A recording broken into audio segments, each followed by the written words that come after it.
Hey everybody, welcome to Obscurities and Miniatures. We've got some new goodies from the Dragon Trapper's Lodge to take a look at today. So if you're like me and you're always waiting to expect the unexpected, well, we got plenty of that, as always, from the Lodge. So this current release is from the Journey Through the Direlands, which is the RPG side of things, and I thought I got all these supports off, and I guess I didn't on his back there. And what really caught my eye with this release, besides the gigantic monsters, which we're going to talk about in a little bit, were their elves. This is a dire elf. And as you can see, they gave off very much shades of the Langoliers, at least to me, because they have no sensory organs on their face. It's just a big mouth and horns. And spikes, lots of spikes. Some of them seem to have furry legs, but I'm wondering now if that was just the chieftain, which we'll take a look at as well. But just some fun, interesting elfin takes. And one of my favorite games to play, especially during the lockdown quarantine era of things, because I had it handy, was Ganesha Games' Paleo Diet. I had to think of the name for a sec. And it was a caveman simulator where you had basically a bunch of cave dudes armed with spears and maybe a torch if you were lucky and a net. And you had to hunt against AI-driven rampaging giant megafauna. And I just kept looking at these guys for as simplistic as they are, and I keep thinking to myself, I've got to use them for that, because the Journey Through the Direlands is nothing but big, giant, crazy monsters, as I was mentioning. We've got dire stags, we've got dire turtles, we've got dire squirrels, if that's something you need. One of my favorites is the dire bear. We've got a big, giant king of the beasts. And as I mentioned earlier, I guess it was just that one leg he's got that's all furry. This is the chieftain of the dire elves. I was almost a bit bummed out that these guys were part of the RPG release. As you may or may not know, Dragon Trapper's Lodge has both a RPG side and then the skirmish gaming side. When these guys got released, they were released in conjunction with a new army. We've had a couple of different armies and factions that they put out at this point. We've had like the Children of the Flame, which were the kind of steampunky weird war Dragonborn, along with their kobold friends. We've had the Chosen of the Kami, which I don't seem to have handy because I was working on making sure all of their monks I was painting matched up with the samurai guys, but it's a big samurai-themed army. We've had a bunch of different one-shots with various factions, like the little coconut guys. We've had like the ice elementals that were with the saber-toothed cats. And since we've had cats, well, this time it's the canines' turn. We have the moon hunters. So I got one of the moon hunters here. And what's nice about these and all the, faction-based guys that the Lodge releases is they often have multiple loadouts available from the get-go. So you can see here he's armed with twin tomahawks. They had versions with bows. There's versions with chakrams, dual chakrams, I should say. And you get at least 5 poses for each variation of the weapon, so you got plenty to choose from. And since I always like painting the group leaders, here is the Lunar Hunt Master, obviously armed with the chakrams there.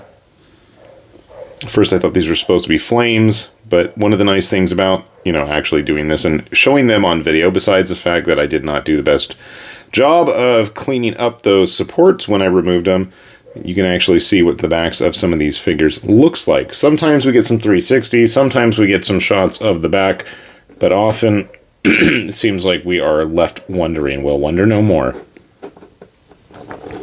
And I know we've got plenty of other Moon Guardians coming. They had some of the Moonborn, which went with these. They were typical giant wolves. There were mounted versions of the Moon Guard, I believe, which were also wolves that were armed with swords and shields. And if you are getting serious Circle Ouroboros vibes, I don't blame you on that. And they absolutely are getting painted in that bright, deep green and gold that all of the Circle guys I ever had were painted up. Whether or not we're going to have a Tharn equivalent, I don't know. But I did mention one of the best aspects of this release was the dire animals. And I gotta be really careful with this. As you can see, this is a very close-up view of the dire bear. And with the exception of his head, nothing else is glued on. He is just staying together with sheer friction and physics or something like that. But no, honestly, when it comes to like big monsters that aren't going to snap into a million pieces, which I've had issues with other companies, I can't say I've had that with the launch, and I've had some really fiddly, funky monsters over the years. That's kind of crazy. From the Cactus, from the Wild West set. Recently, I finished up the Siege Wyvern here from the Children of the Flames. Even some of the Giant Mandragora from the Pharmamancer set. When it comes to this kind of stuff, they're just very visually unique, very visually distinct.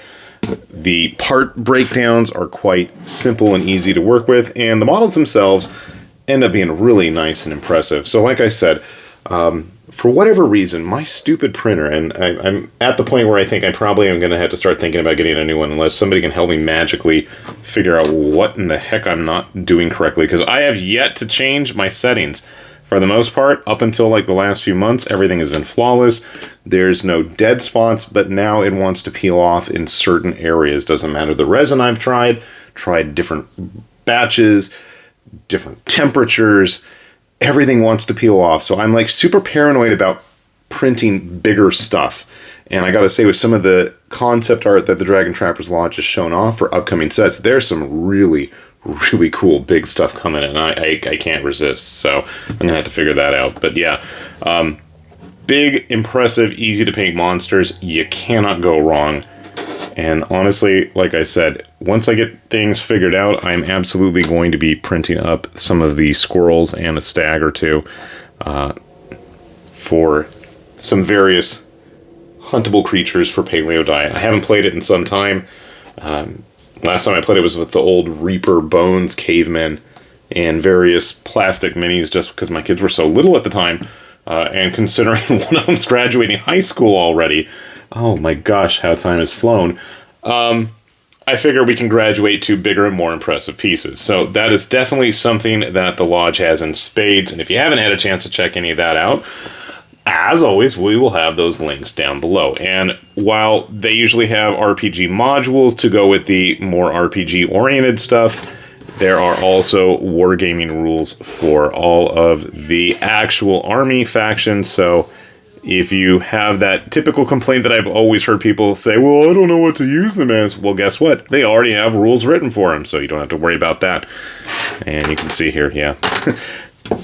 Really easy, really simple. Everything's hollowed out. Everything's falling apart. Everything's getting knocked over. But that's half the fun of these 3D printed figures. And if you don't have access to a printer, there are options available through Only Games as well as with the Lodge. So do take a look if you haven't had a chance and enjoy these, hopefully as much as I do. And we will, fingers crossed, see some of these show up soon in a Monday weekly painting progress video. So with that said then, this has been High Lord Tamberlane with Obscurities in Miniatures saying thanks for watching, and we will see you back here soon. Bye-bye.